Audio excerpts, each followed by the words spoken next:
Hey everyone, want to come back with another video. Today we're going to be talking about how to change the notifications that you receive, the pop-ups that you receive on your phone. And what we're going to want to do is we're going to go to settings.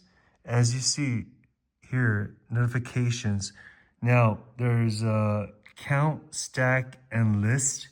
So whenever your phone pops up with like 3 notifications, like someone's messaging you or you need an update, this is like the reason why it's coming out this way.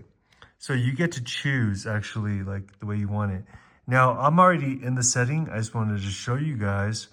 But what you want to do is like from the beginning, go to settings, and then you want to go down into notifications right here. And once you get to notifications, you'll see that there is an option for you to display. And either like when your phone is like locked and it's not open, then you'll still receive like messages either by your phone number or maybe like by WhatsApp or whatever it is. It'll still pop up, and then you can choose. So you can choose count, and then you can choose stack, and then you can choose listing.